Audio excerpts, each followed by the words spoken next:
আজি দেওবাৰ 2025 চনৰ 29 জুন। আজি ৰাষ্ট্ৰীয় পৰিসংখ্যা দিৱস। আৰ্থ সামাজিক পৰিকল্পনা আৰু নীতি নিৰ্ধাৰণত পৰিসংখ্যাৰ গুৰুত্ব সম্পৰ্কে সজাগতা বৃদ্ধিৰ উদ্দেশ্যে ভাৰতৰ পৰিসংখ্যা বিজ্ঞানৰ পিতৃ হিচাপে অভিহিত অধ্যাপক প্ৰশান্ত চন্দ্ৰ মহালানবিছৰ অৱদানক সন্মান জনাই তেওঁৰ জন্মদিন 29 জুনৰ দিনটো ভাৰতত ৰাষ্ট্ৰীয় পৰিসংখ্যা দিৱস হিচাপে উদযাপন কৰা হয়।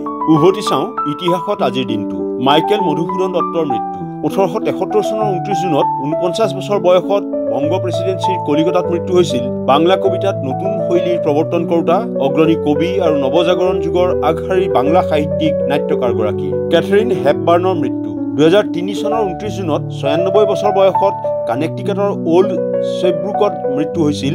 অভিলেখ গঢ়ি 4বাৰকৈ শ্ৰেষ্ঠ অভিনেত্ৰীৰ অস্কাৰ বঁটা লাভ কৰা চলচ্চিত্ৰ মঞ্চ আৰু টেলিভিছনৰ কিংবদন্তী অভিনেত্ৰীগৰাকীৰ এদিনীয়া আন্তৰ্জাতিকত তেণ্ডুলকাৰৰ 15,000 ৰান।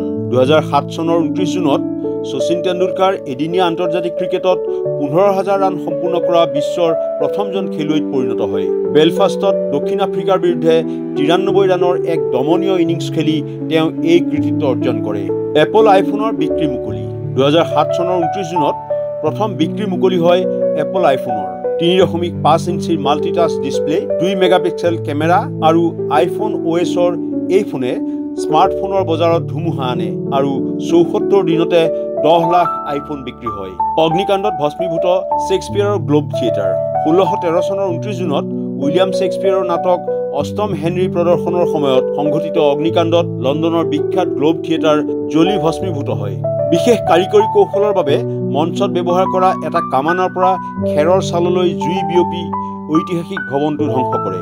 ব্ৰাজিলৰ প্ৰথম ফিফা বিশ্বকাপ জয় 1958 চনৰ 29 জুনত ছুইডেনৰ ৰাচুণ্ডা ষ্টেডিয়ামত অনুষ্ঠিত ষষ্ঠ ফিফা বিশ্বকাপ ফুটবলৰ ফাইনেলত আয়োজক দেশ ছুইডেনক 5-2 গ'লৰ ব্যৱধানত পৰাস্ত কৰি ব্ৰাজিলে প্ৰথমবাৰলৈ বিশ্বকাপ ফুটবলৰ চেম্পিয়নশ্বিপ অৰ্জন কৰে।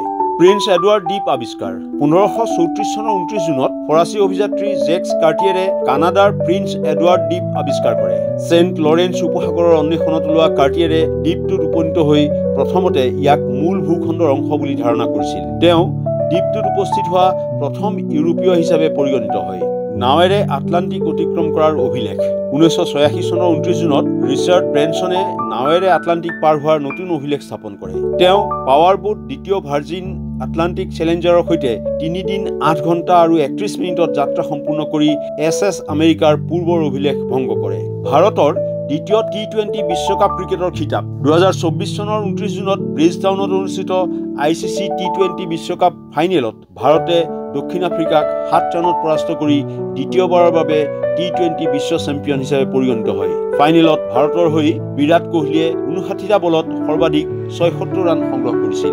ফ্ৰান্সৰ সৈতে সংলগ্ন হ'ল তাহিতি 1880 চনৰ 29 জুনত ৰজা পঞ্চম পোমাৰৰ অপসাৰণৰ পিছত তাহিতিক ফ্ৰান্সে নিজৰ অধীনত সংলগ্ন কৰে। ৰজা পোমাৰে তাহিতি আৰু ইয়াৰ নিৰ্ভৰশীল অঞ্চলসমূহ ফ্ৰান্সৰ হাতত অৰ্পণ কৰাৰ পিছত আনুষ্ঠানিকভাৱে ফ্ৰান্সৰ উপনিৱেশলৈ ৰূপান্তৰিত হয়। ওজন স্তৰ সুৰক্ষাৰ বাবে নিষিদ্ধ ক্লৰ'ফ্ল'ৰ'কাৰ্বন 1990 চনৰ 29 জুনত ওজন স্তৰ সুৰক্ষিত কৰাৰ বাবে বহু দেশে ক্লৰ'ফ্ল'ৰ'কাৰ্বন আনুষ্ঠানিকভাৱে নিষিদ্ধ কৰে। এই নিষেধাজ্ঞা মন্ট্ৰিয়েল প্ৰট'কলৰ অধীনত বিশ্বব্যাপী প্ৰতিশ্ৰুতিৰ অংশ আছিল, যাৰ লক্ষ্য আছিল ওজন ক্ষয়কাৰী পদাৰ্থসমূহ পৰ্যায়ক্ৰমে নিৰ্মূল কৰা আৰু পৰিৱেশ আৰু মানৱ স্বাস্থ্য সুৰক্ষিত কৰা। মানৱ সৰবৰাহ তালিকাৰ পৰা ভাৰতৰ নাম কৰ্তন 2011 চনৰ 29 জুনত 6 বছৰৰ পিছত আমেৰিকাই মানৱ সৰবৰাহ কৰা দেশৰ তালিকাৰ পৰা ভাৰতৰ নাম কৰ্তন কৰে। মানৱ সৰবৰাহৰ বিৰুদ্ধে ভাৰতৰ প্ৰতিৰোধমূলক কাৰ্যব্যৱস্থা আৰু ফলপ্ৰসূ প্ৰচেষ্টাৰ বাবে এয়া সম্ভৱ হৈ উঠে। আৰ্জেণ্টিনাৰ দ্বিতীয় ফিফা বিশ্বকাপ জয় 1986 চনৰ 29 জুনত মেক্সিকোৰ এষ্টাডিঅ এজটেকা ষ্টেডিয়ামত অনুষ্ঠিত